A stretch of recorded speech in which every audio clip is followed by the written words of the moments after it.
Welcome back, Lockdown Workshop. It's a Tuesday evening. I'd normally be out running. Went out running this morning instead. So I've got this evening to try and get this put back together. So quick recap. This is the Voodoo Canzo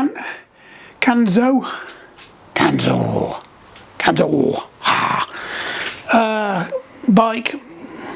It's mullered again, but we're going to fix it. We've got a new bottom bracket for it, and we're going to try and do something with that goddamn awful Q-Loc system at the front. So I've got something to show you there. So we'll get it set up. I might even go and clean it later. Who knows? We'll see what we can do with it. Anyway, hopefully we can send this one on down the road today. And then I've got another one that's in for a service, but that probably won't be going on the channel because I've had a look at it and it just literally needs a brake pad swapping and a couple of tyres replacing. So not really much content there unless I do another M-check video. But to be honest, it's not sexy enough. So we'll see where we... God, that's loose. Wish I could do something with them, but to be honest, it's not worth opening up that world of pain. Anyway, without further ado, let's crack on with it. I don't know what to do first. I don't know whether to do the bottom bracket, get that in. Hopefully that'll all work, and then we'll go and attack the front wheel, which makes more sense because I don't want to go and hang the front wheel. So I'm going to go and take it off again. So we'll probably do that first. We'll probably crack on with the front. So we've got to clean that mess out, which I'll show you in a minute. So be right back once I've positioned you. Right, you are looking at the scene of the crime. What's the best way to clean that out? I suppose blowing it out's probably the best answer. Have we got any gas left? Oh, we might have some gas left in there. Blower. Hopefully you can hear me. Hopefully you can hear me.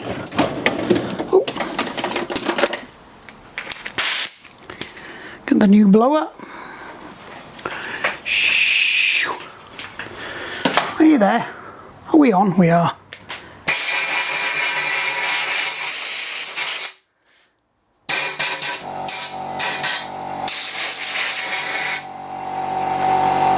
We'll get that ferret through with a brush.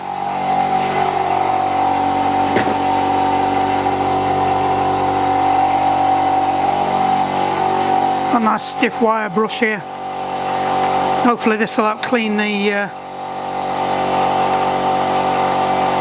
crap out of here, and hopefully get some of the muck out of the threads as well. I had a look at buying a recut tool for redoing the threads. Sorry about the noise of the compressor, because these threads are pretty rough. There's a lot of bottom bracket material left in the threads, so they don't look brilliant, but we'll keep persevering with it, see if we can clean it up a bit. Just trying to get enough of a purchase on it. Actually, that looks better already.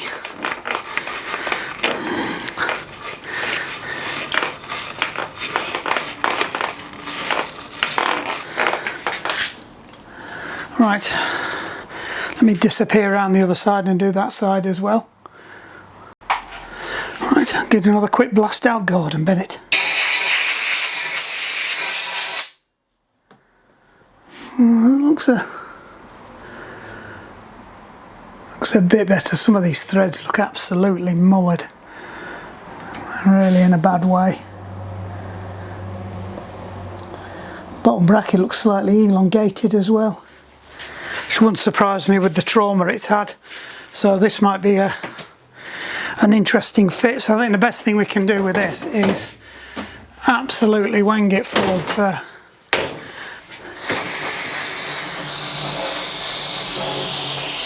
as much grease as possible, and then hopefully this bottom bracket fits. So here's a new bottom bracket, genuine Shimano to the size specified. So we'll just offer it up and make sure it fits against the old one. Right, hopefully you can see this. Nice shiny new bottom bracket, don't look at that. That's a surprise. Right, so they look about the same. Bearings look a completely different size, but that doesn't really matter because it's all about the housing anyway.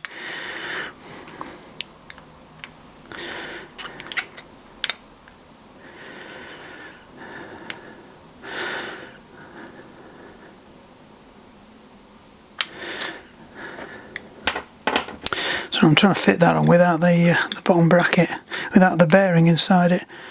Yeah, they look roughly the same. This one's slightly bigger.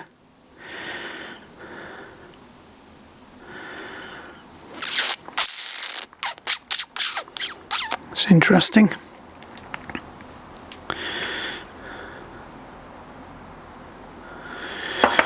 So this could have been a 68. I will be gutted if it is. No, it's a 73. It's definitely a 73.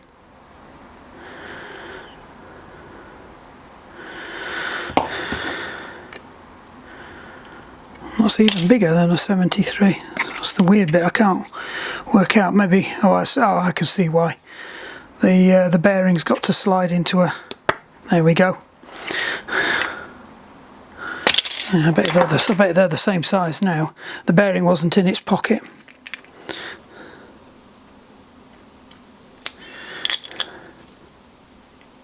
Yeah, they're identical. I'm going to get that off now. It's like a little lump of green goo around there.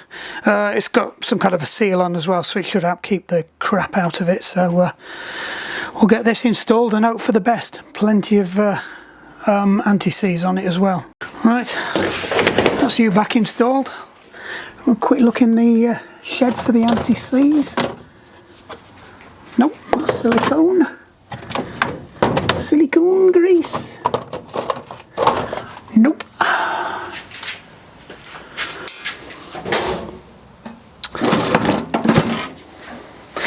It's distressing. Is it in here?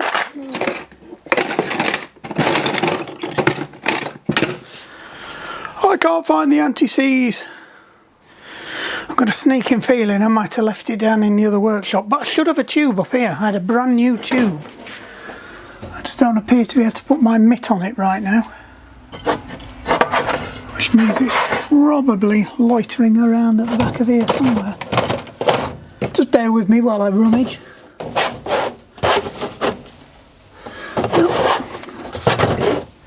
Nope.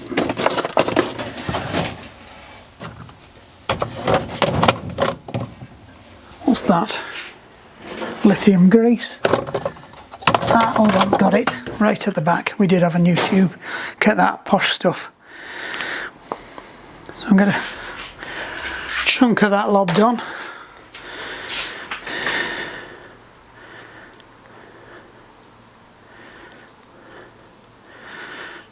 Making sure we get it all over.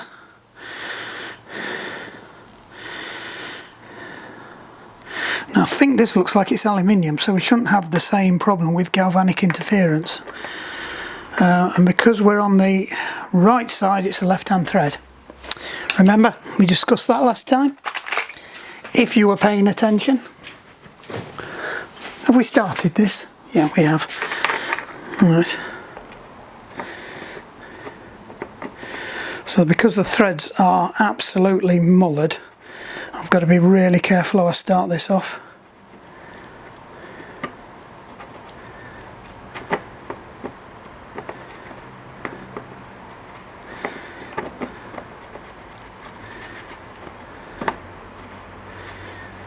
Come on. Yeah, and I'm turning it backwards. I'm trying to get it to drop into the thread.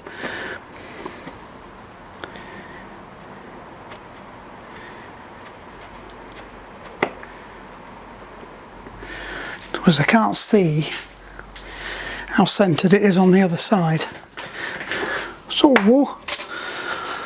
I don't like doing this. Let's put the other one in as well. So this one should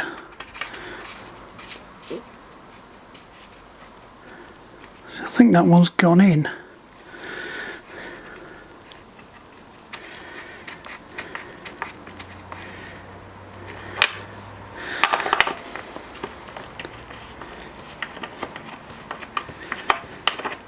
So if we can get this one in, it should help centre this one up.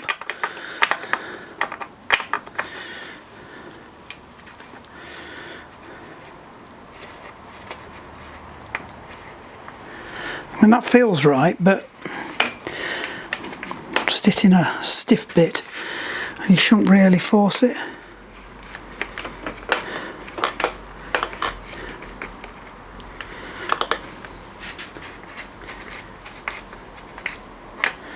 Let's go and have a look at the other side. See what that looks like. Oh! Because it could be this one's not even in right.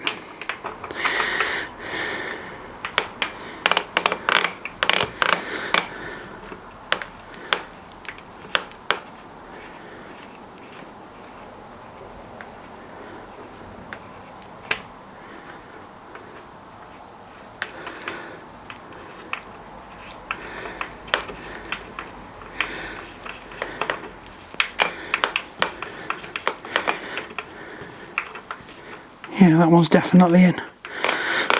Trouble is I've got no anti-seize on this one. I don't really want to go in any further with it. I'll get some anti-seize on this. Ah!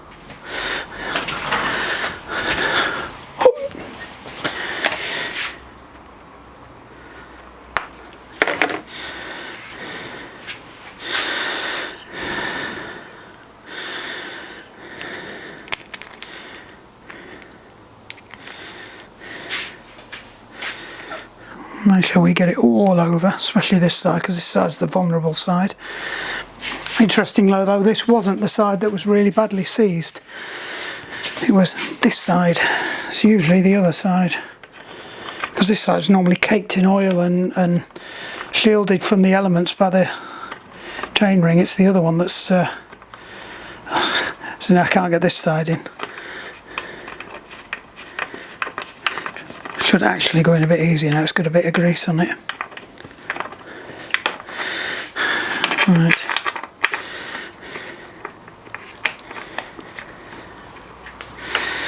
Right.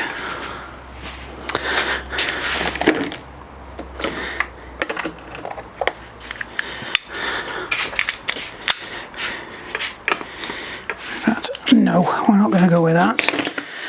We're going to go with... I ain't got a bar to make do with that. Trade her up. Put a bar on, that way if I can move it backwards and forwards and I can get a better feel for if it's cutting the thread or not. No, it's not, it's just got a sticky bit of the thread. You'd know if that was cutting a new thread. So I think that's alright. But what we will do is we'll try and use this to try and clean the threads out a bit. It's not the most ideal thing, but then it's better than replacing the frame or a 200 bill for a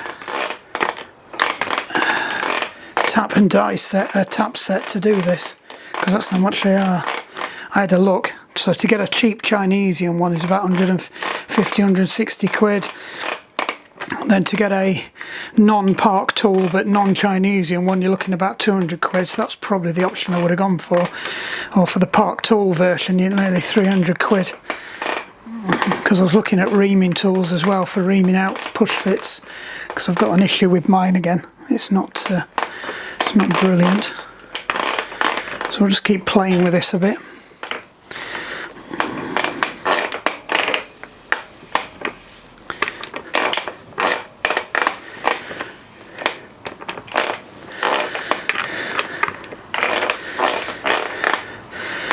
Is try and keep the temperature down, don't really wang it, don't really force it, because if you start to get the temperature up it'll grab more, the grease will start to melt. Though this copper slip is quite high temperature grease, so whether use it on brake pads.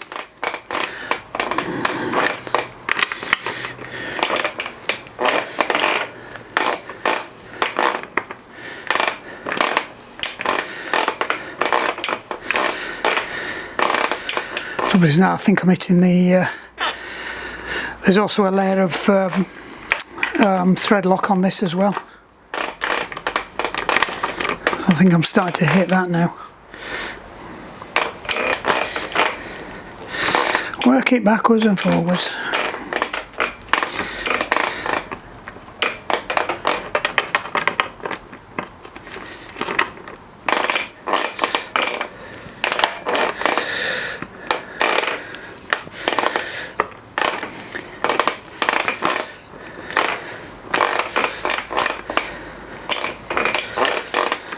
We're getting quite a way through.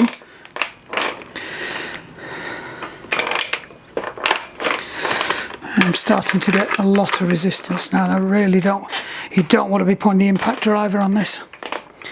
I know I used it to get it out, but there was a reason for that. That's because I knew it was going to be stuck, and actually just to shock it out like that was probably going to do a lot less damage to the threads.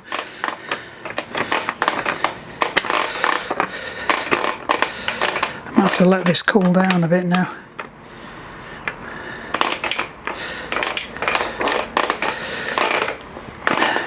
Should get to a point though where it's kind of worked most of the crap out. It's just if it's dragging it round with the thread, it tends to be a bit of an issue. So if it does get to the point where it jams, we'll have to bring it out, clean all the threads out again, and start again. Right, I'm starting to fight with this now, so I'm going to turn you off so I can move you out of the way. Your battery went flat.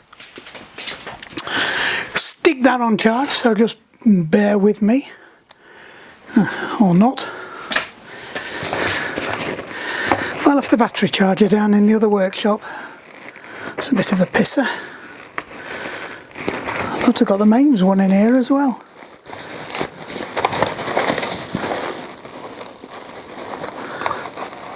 It's equally a bit of a pisser. Where that's gone then. Strange. It's not plugged in here, is it? It was up here for God knows how long, and then I took it down to the other workshop and I have not seen it since. So anyway, we've got one spare battery. You've got it in. So I can't charge that one because I haven't got the battery charger.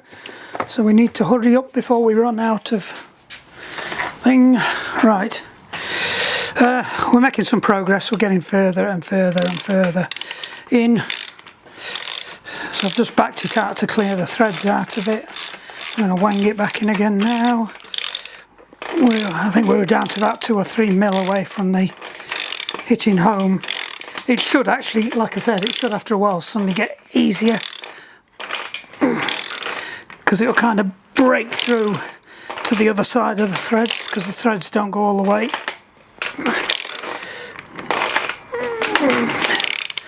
Let's back them off again. Oh, nearly went too far with that one.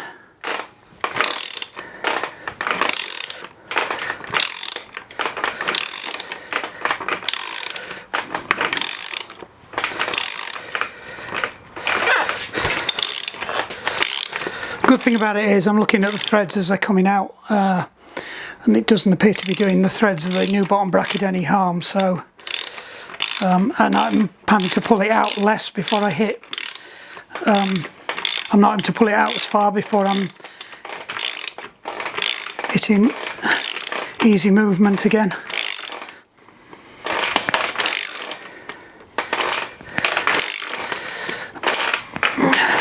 Because what you should never do is get it to the point where you've hit rock bottom and you've really forced it to get it there, and then leave it, because basically it's just going to bond itself in.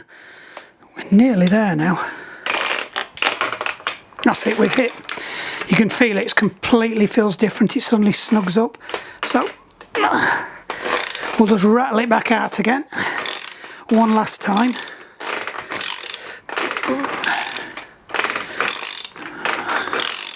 And hopefully everything's good, and then we'll spin the other side in.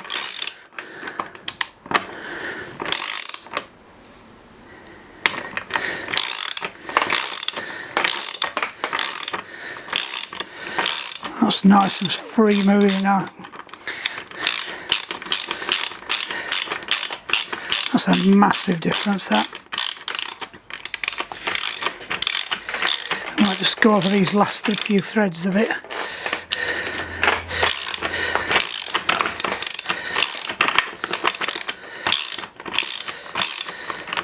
So probably could use the impactor now just to wang it in and out a few times quickly, but let's not risk it, just whisk it.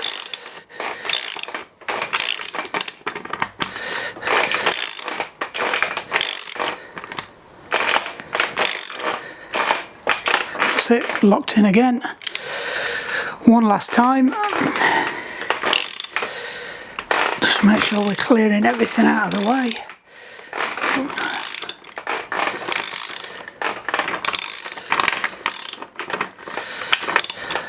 Just want to make sure, whoops, just want to make sure we've got plenty of anti-seize around there on that last bit. So there's a couple of bits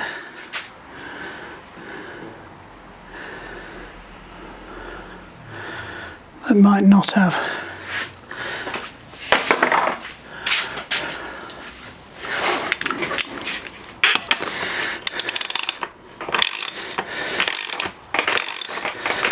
Just want to make sure I get it on the lip surface as well.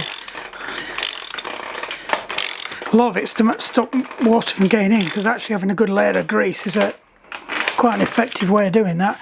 Right, rinse and repeat on the other side. You'll probably get a time lapse on this.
I think that is it.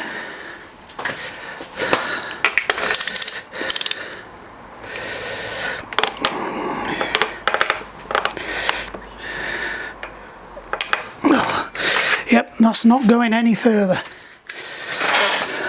Right. Whew. That was hard work.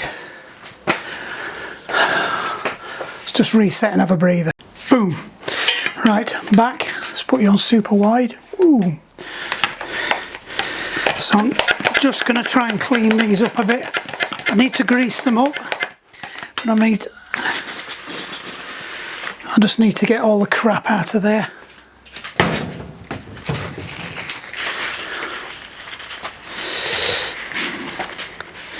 So make sure we get a good surface to bed onto.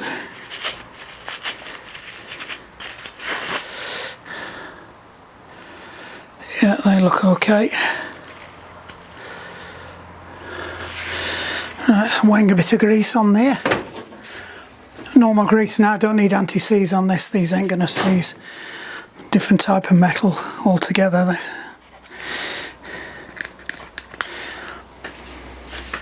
So you let people gobbing off saying, oh, you shouldn't be putting any anti-seize on that. No, absolutely you should. Because you want them to get as far down the spline as possible.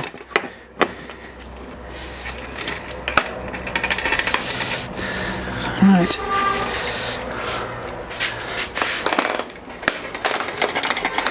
See if we can get it up onto the middle ring, it'll just be easier to handle. Right, one thing I did say was I would probably get where they gone? Probably get new ones of these with the thing. Turns out with Shimano you don't. So it's a good job we didn't bin them, and that they are in reasonably good nick. Same thing again, make sure you get plenty of goop on these, because these are going to get torqued down to quite a high setting.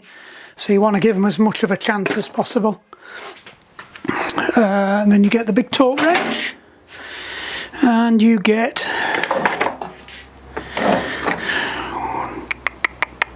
something. So there should be an 8mm bit in here somewhere. Get out of there. Is that it? Yes. But especially for a situation like this. Right, so they're nicely greased up. Just normal thread. And set it to 40. Set to 40. General rule 40 for bottom brackets and cassettes.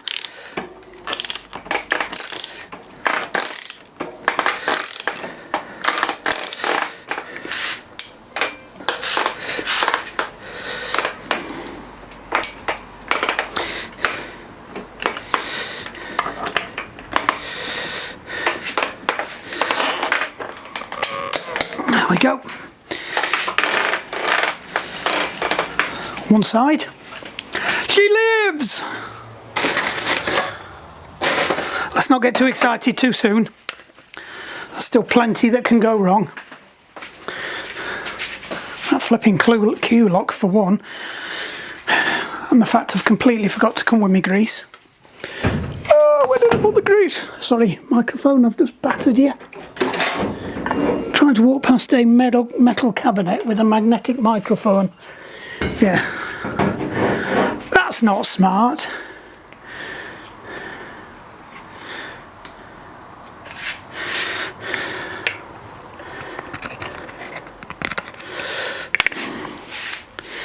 Alright, so just make sure we put them on properly so it doesn't look like it did when we first got it. Same thing again, let's just grease them up.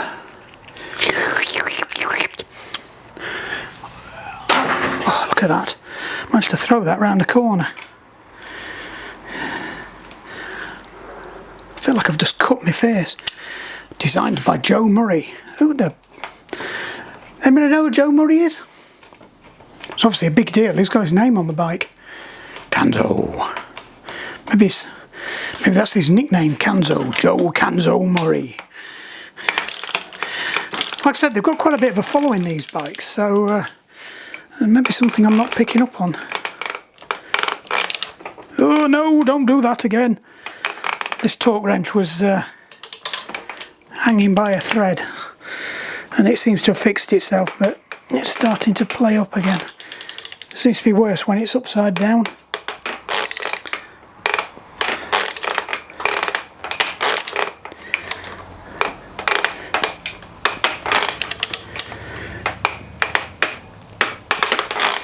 Jesus Christ.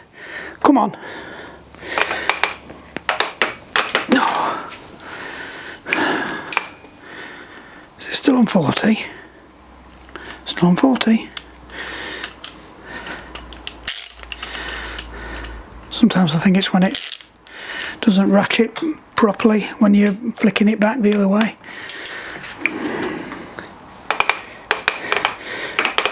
That's it. There we go. It was nearly there.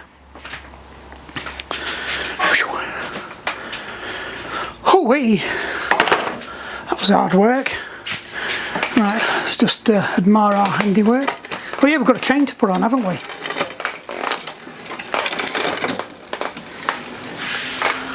Right, now we can actually wang it around properly. Let's see what was wrong with the... I did say the gear selector was a bit shit. It seems to be working okay. It's working better than it was when we had it outside the... that's a little bit...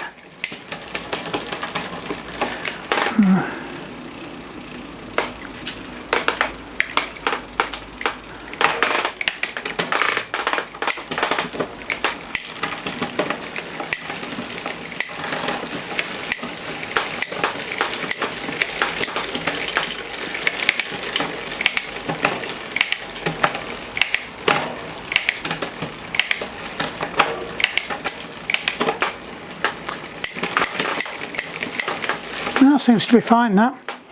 Got to change that anyway. Right, what shall we do next? Shall we do the chain or shall we do the front wheel? Let's do the chain. Let's get that out of the way. Right, let me go and get the bits. Oh, we're back. We're back. Can you see this? Yeah. So it's a quick link on this one, on the old chain. I think it was a KMC chain. I was kind of converted to KMC chains, but then the last batch, certainly since lockdown, absolutely shite. Really are. So I've kind of given them a miss now. I'm going back to Shimano. One of the main reasons why the Shimano chains were ridiculously priced. You'd be like £40 for a chain. And the KMC ones are about 20, 25. Well, now it's they're about the same price, so it's kind of, it's not even worth getting excited about it. So I've now gone back the other way and said, well, the Shimano one's a better quality chain anyway, and if they're the same price as the KMCs, I can't see the point in buying the KMCs. Assuming I've got the name right. Let's not throw out the bit we need. That bit! Put it there.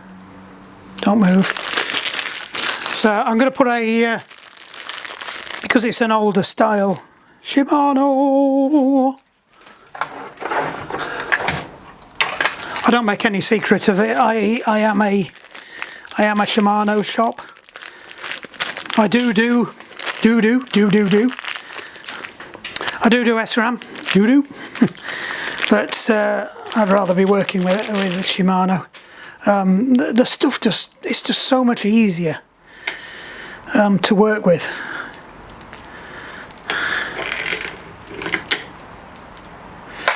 We're not doing link counting. We're just going to go and hang them up. I still need nails on the wall for this. I used to have a nail on the wall in the old workshop that I could hang them on. See, it even looks thicker, this chain. They look more substantial. It's very stretched. A lot of these Shimano chains now are rated for e-bikes as well. Where did I put that down? Don't drop it. It's that one. That one there. That one right there. Yeah, that one. Right. Let's get rid of the shit one. Be gone! I ought to find out a use for them. I'm sure there's some fancy artistic thing I could make. Because I do like my artistic crap, but trouble is everybody just makes the same thing now. They make clocks or bikes out of them. God, this one's a tough one. Oh, there we go. It's always a nice satisfying pop it makes. Can you see all this? Oh, I'm out of shot again, aren't I?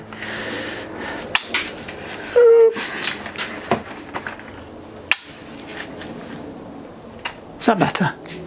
Right, so I've got link extractor on it. I'm just popping a link out. We've cut it to the right length. Sure, something's eating me alive here.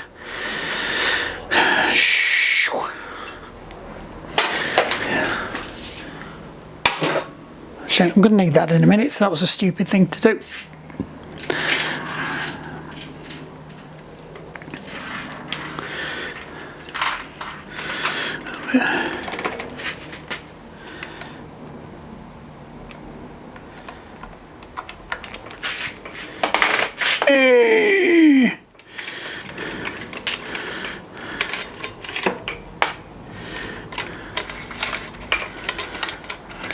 We're on the big ring. Didn't want to be on the big ring. That means I've got to pull this a bit further now. And it means as soon as I take my eye off this, it's all going to go Pete Tong.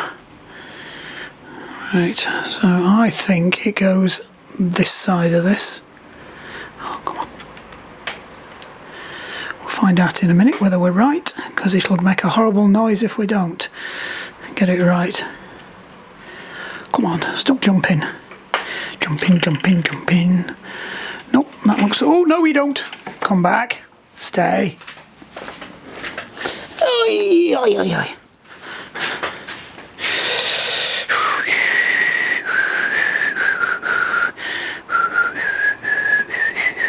Oh, all the way through.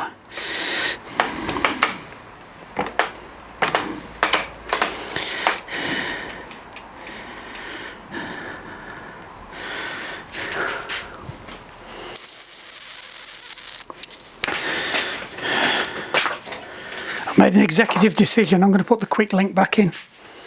It was really tough to get it out, and I'll be honest, given this bike's history, I'm probably going to have to take it off again soon. Where did I put the quick link mover back down? Right, which way do they have to go? There's a direction. Not on these, there isn't. I think it was that way around. Yes, it was. I remember seeing the dot at the other side. I should put the push-through pin, but I've never been right comfortable with them push-through pins. At least if this comes undone, you can clip it back together in the field. If them push pins come out, you're knackered. And they always leave the links slightly tight. Now, it does say you're not supposed to reuse these, but I'll be honest, I've reused loads of them and I've never had an issue. Oh, come on.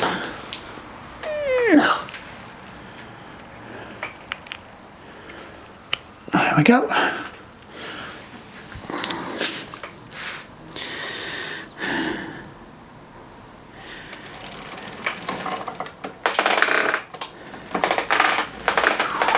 Right, before we do anything else, so I don't forget,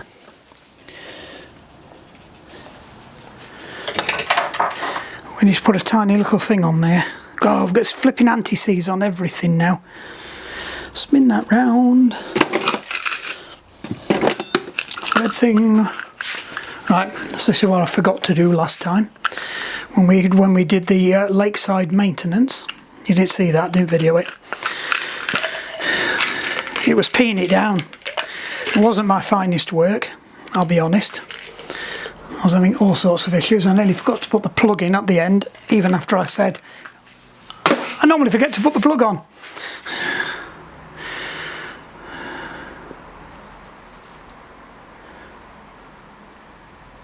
Come on. Lovely. Can you see this? No. Get out of the way, you big hairy moose. Right. Crimp. Crimp. Nice. Just bend it out of the way. Right, let's just have a quick ping up and down here the gears.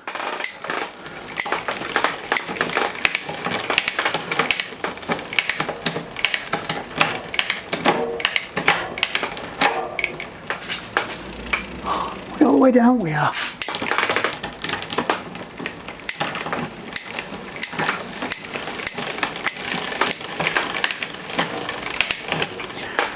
Going to wind that one back in again.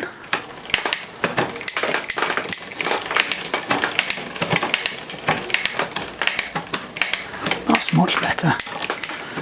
Right, just for completeness, let's do the same process again on the middle ring.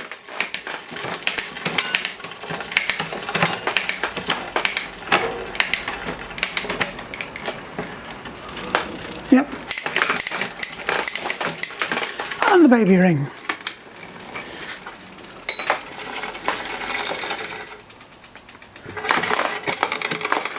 I get the feeling he doesn't use his baby ring a lot.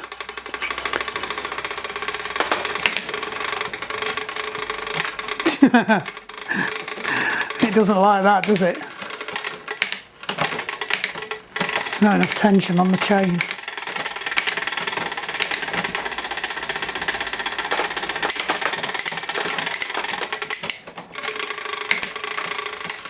Better. Getting the hang of it now.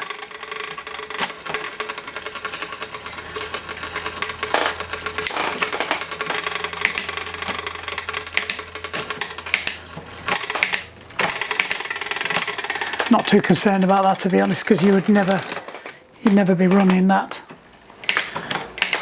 want to make sure it does go all the way down.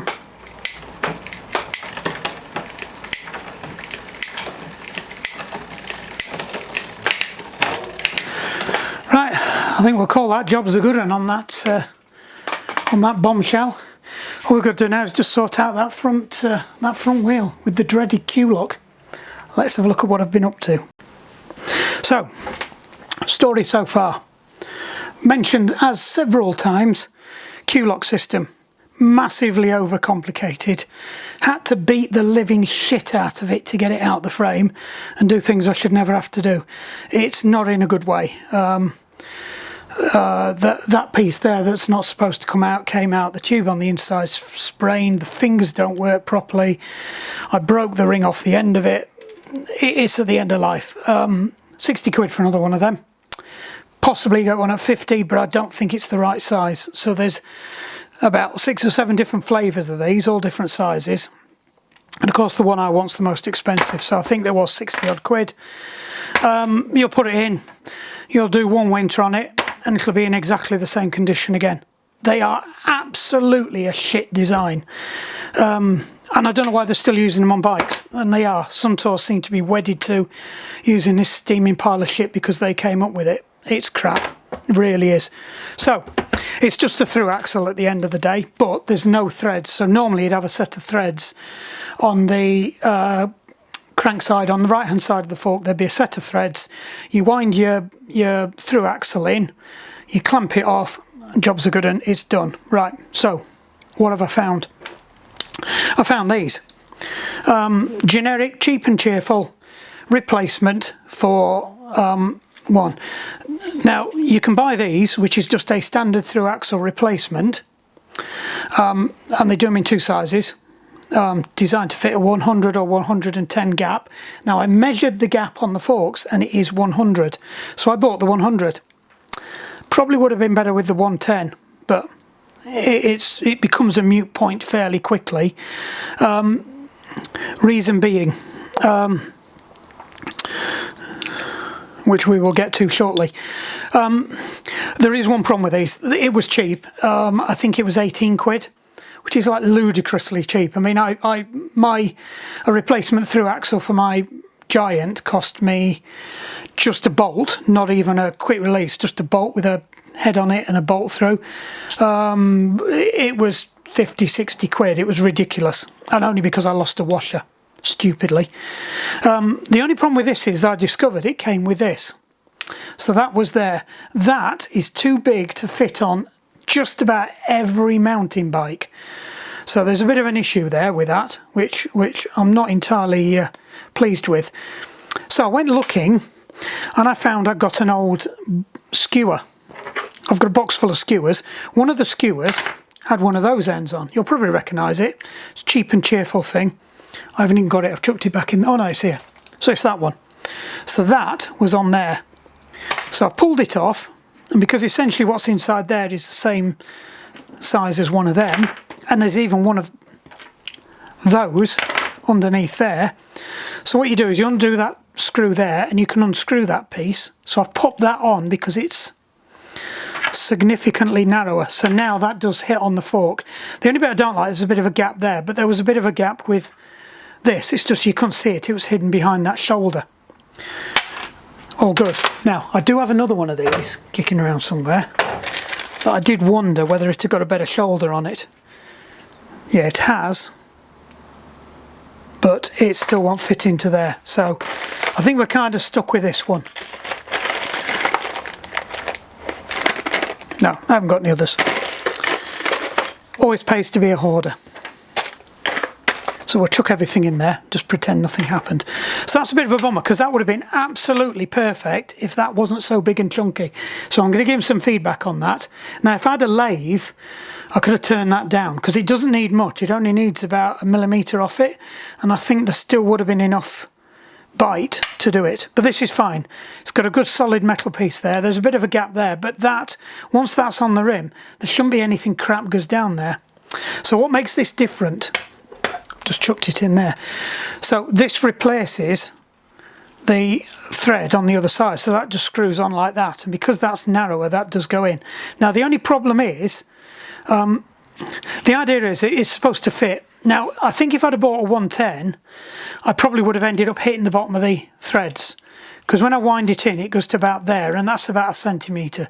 So Sod's Law said that I would have hit the bottom of that before I got enough tension on it. So, not sure about that. I was going to order one anyway, but I couldn't find one that had got one in stock that was going to come. But that's a standard pitch. So the other option is just to buy a bog standard generic through axle for a road bike, which are perfectly strong enough to do this, and just Allen key it in and stick one of them at the other side. You can buy them. So the only reason I didn't buy one was because it came with this anyway. And like I said, that lot, 18 quid or 18.99 or something, 20 quid for a through axle. Bit better than that, and it comes out. It can't not come out, and even if it gets stuck in the axle, you can just wind that out a bit, whack that on the end, and it's just going to knock it out. So that's a winner chicken dinner. I am going to cover all this with thread lock. Now the only thing I'm worried about is this bit here, because it doesn't go all the way down, and I think even if it did, I'd be slightly worried about that lot there. I mean, I could cut that down, but I can't see the point. It's still going to have the same number of threads. So I'm going to have a look, see if I've got a grommet that'll fit it. Nope, too small. Ooh, now then. Now then. Let me get a spludgeoning device.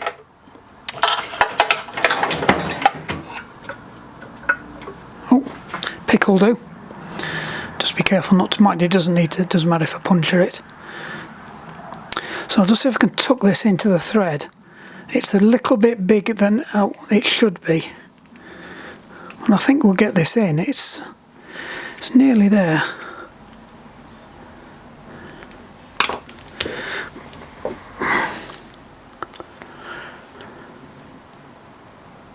Look at that. It looks almost professional, that. You would never know. Right, let's see how it works on the bike. Right, so this is quite a big moment, because I've had a few of these flipping things, and they are honestly the bane of my life. And this one particularly, I've had to do things to this bike that you really don't want to be doing. So I'm going to put a bit of anti-seize on all this.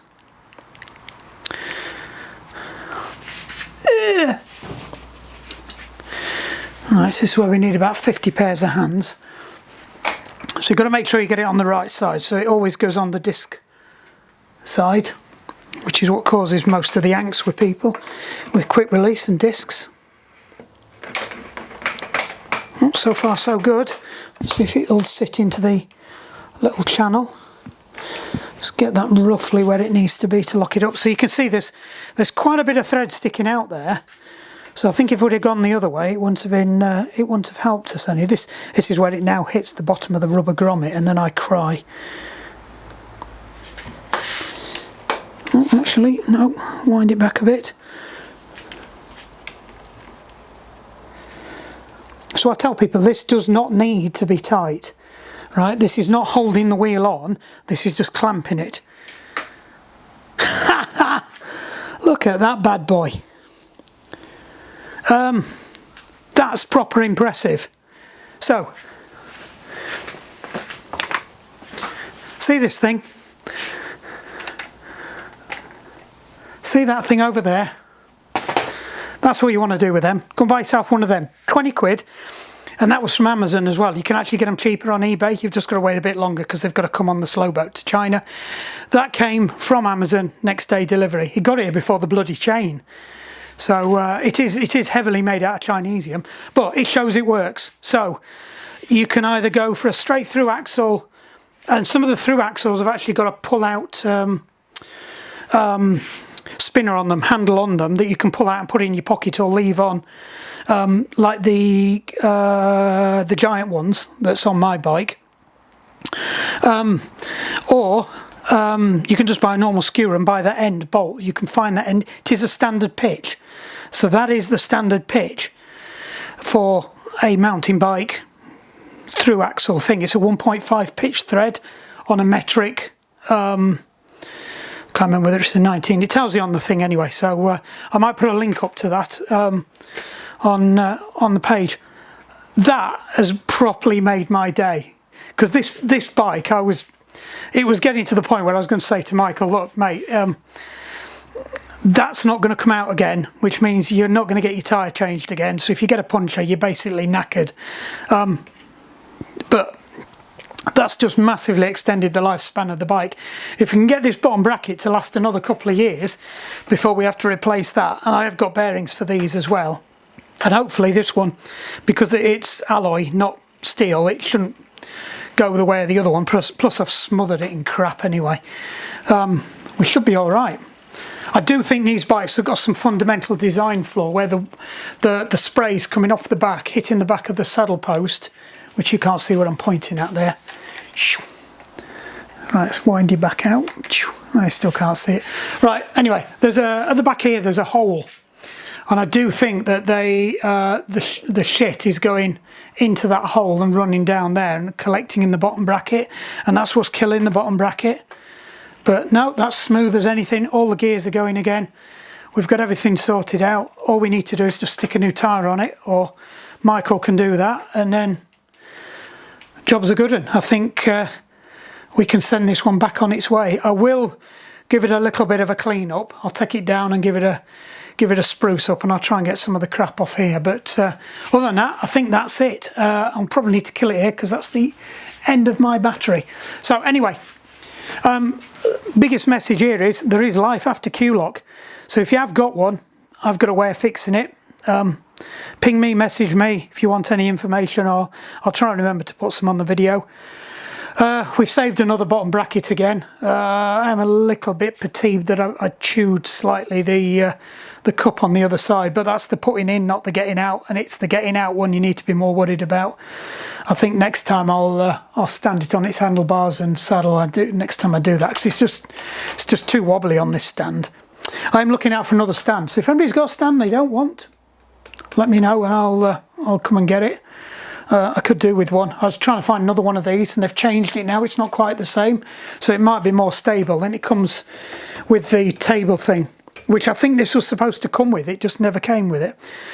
So it's kind of an upgraded version, an updated version of this. So the idea was I'd leave this one up here and I'd take the nice shiny new one and put it in the other workshop to save me having to remember to keep carrying the bloody thing up and down here. I'd missed out on a Part2 one for 30 quid, you know, like a £300 Part2 one. I'm gutted, but I was on holiday at the time. Not this time, but the holiday before. And by the time I come back, it had gone. So I was pretty pissed off with that. But anyway, there we go. Right, we'll go and take this elsewhere and see if we can get it cleaned up a bit, and then we'll tell Michael he can come and collect it. So job's a good one. Right, don't forget, like and subscribe. We're getting some followers. Just need some likes now. And ask some questions. You know, I'll try to answer all the questions. Anyway, right, that's it. Job's a good one. Hope that was useful.